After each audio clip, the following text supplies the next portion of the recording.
It took one animator over 800 hours to create just 90 seconds of stop motion animation for a Hollywood film. while we only give ourselves 48 hours. With no experience and no production team, just a single room as our stage, and the insane belief that we could pull this off in 2 days. This wasn't about going viral. It was about pushing a still object until they told a story, one frame at a time. Stop motion always looked like magic to me. Like, How does somebody take a still figure and make it feel alive? we've never done it, never studied it. But we've always wanted to try. And now, with 48 hours on the clock, we're diving head first. The question is, can we make stop motion feel cinematic, emotional, and expensive, only using what we have at home? First goal, make it move. So we needed to understand the basics. Walk cycle, waving, and jumping, one frame at a time. We're not aiming for like a level yet. We just want our kaiju to wave and not look like he's glitching in a video game. The first few tries are rough. Half the time we'd finish a shoot and realize the lighting had changed or the camera had shifted just enough to ruin the whole sequence. By the time we got a clean wave, we'd taken close to 120 photos. It's just an arm going up, but we learned a lot from it. Timing, pacing, and how sensitive the progress is. One wrong frame, you're back to zero. Next up, walking. It sounds simple, but walking? It's way harder than waving. Every part of the body has to move in sync. The legs shift weight, the torso tilts, the arms counterbalance. And then you move one thing a little too far, and it would look like he just teleported. We tried holding the figure steady with a support arm, but it wasn't strong enough. Sometimes the figure would lean too far, and the support would give out mid-shot.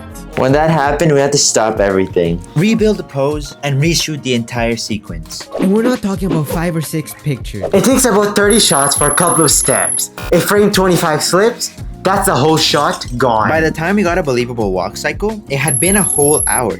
We done the wave, we'd survive the walk, so we figured, let's try something new. A jump. It sounds simple. Bend the knees, push off, land.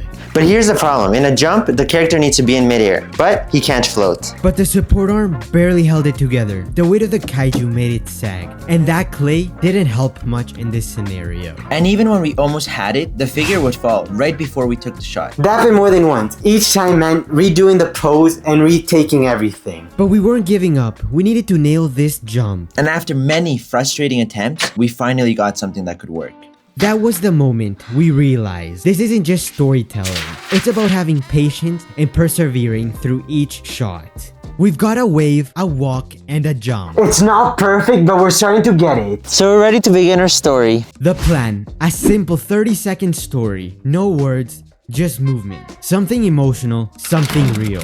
Every frame is a decision. And even now, we're learning, adjusting, and redoing shots. Until you start thinking like the character. How would they react? What would they do next? It's like directing an actor. A very tiny plastic actor that can't hold its balance. At this point, it's not about energy anymore. It's about momentum. We're tired, but we can't stop.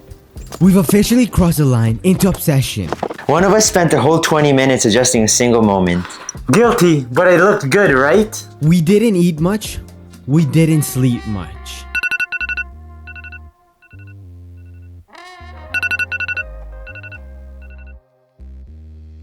But we made it. So the real question is, can you make something that feels like $1 million film? Let's find out.